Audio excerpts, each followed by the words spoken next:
नमस्कार दोस्तों, इस वक्त मौजूद हो आप मेरे साथ हिंदुस्तान सीबी न्यूज पर और इस वक्त की बड़ी खबर के साथ हम आपके साथ मौजूद हैं। तो आप मेरे साथ बने रहिए हिंदुस्तान सीबी न्यूज पर और देखते रहिए आंखों देखा हाल। उत्तर प्रदेश विधानसभा 2022 के प्रथम चरण का चुनाव संपन्न हो चुका है।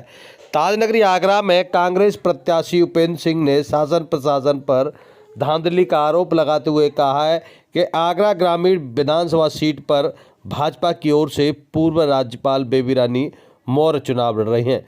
उनका दावा है कि उनको फायदा पहुंचाने के लिए शासन प्रशासन धांधली बरतते हुए दिखाई दे रहा है। उन्होंने कहा है कि चुनाव संपन्न होने के दौरान मंडी समिति में जब मतपेटिकाएं जमा की जा रही थीं तो किसी भी प्रत्याशी को नहीं बुलाया गया। उनका दावा है कि मतपेटिकाएं जमा करते समय किसी भी प्रत्याशी एवं एजेंट को न बुलाने से आगरा के शासन प्रशासन को धांधली की बू आ रही है। उन्होंने इसकी शिकायत चुनाव आयोग के साथ साथ संबंधित सभी अधिकारियों से कर दी है।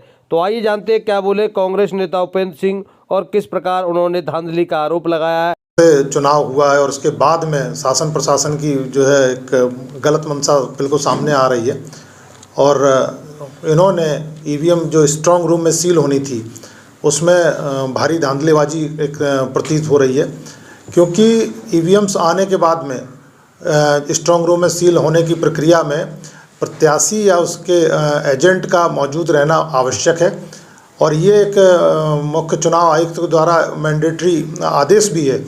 उसके बावजूद रिटर्निंग ऑफिसर के द्वारा हमारे इलेक्शन एजेंट जो वहाँ पे पहुँचे हुए थे उनको 11:30 बजे तक ये कहा जाता रहा कि जिस समय हम स्ट्रांग रूम सील करेंगे हम आपको अवगत करा देंगे, तब तक आप बाहर बैठ लीजिए। और 700 मीटर की दूरी पे वहाँ पे उन्होंने पार्किंग बना रही थी। पार्किंग में हमारे इलेक्शन एजेंट इंतज़ार करते रहे, चूँकि वहाँ कोई बैठने की व्यवस्था नहीं थी। तो इन्होंने वहाँ पे 700 मीटर दूर बैठने के बावजूद इन्होंने सूचना नहीं दी और ना ही कोई फ़ोन कॉल्स वगैरह किया गया। और इसी प्रकार से हमारे संज्ञान में आया कि किसी भी प्रत्याशी को उन्होंने अवगत नहीं कराया, ना ही उनके इलेक्शन एजेंट को, और बिना प्रत्याशी और उनके एजेंट की गैर मौजूदगी में ईवीएम्स की सारी सीलिंग की गई है। तो जो अपने आप में एक बहुत बड़ा संदेह उत्पन्न करती है और एक शक उत्पन्न करती है। इसको लेकर के हमारे इलेक्शन एजेंट श्री अमित कुमार सिंह ने रात में ही हमको अवगत कराया, एसडीएम्स के पास में पहुँच करके उनसे भी बताया। तो मैंने 3:30 बजे रात में जो एसडीएम सदर जो रिटर्निंग ऑफिसर है उनसे वार्ता भी की। तो उनका ये कहना था कि हमने अनाउंस करा दिया था, जबकि ऐसा नहीं होता है। मैं कई चुनाव देख चुका हूँ और कई चुनाव करा चुका हूँ, उसमें नियमतः जो है बुलाने की टेलीफोन के द्वारा, चाहे उनके पेशकार, उनके रीडर या कोई भी संबंधित कर्मचारी फ़ोन करके बुलाते हैं, तो उनको भी नहीं रखा। हमने रात में ही 4:10 पे ऑब्जर्वर जो है मैडम नलिनी जी हैं उनको भी अवगत कराया। तो उन्होंने भी इस पे कहा कि ऐसा हुआ है तो गलत है, हम इसको संज्ञान लेते हैं कि मैंने तो एसडीएम से बोला भी था कि बुला लीजिएगा।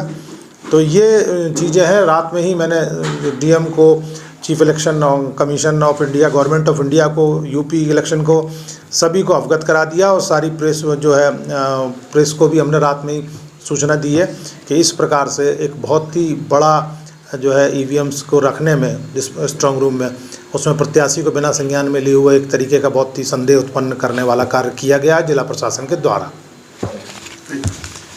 लेकिन कहीं ना कहीं ये शासन प्रशासन भारतीय जनता पार्टी के दबाव में है, चूँकि यहाँ पे पूर्व राज्यपाल श्रीमती बेबी रानी मौर्य चुनाव लड़ रही हैं और उनके साथ में मैंने देखा है कि क्षेत्र में प्रचार के समय भी वो जाती थी तो आगे पीछे गाड़ियों की लाइन लगी रहती थी, शासन प्रशासन के अधिकारी उनके आगे पीछे लगे रहते थे। ऐसा लगता था कि वर्तमान में भी वो पदासीन हो।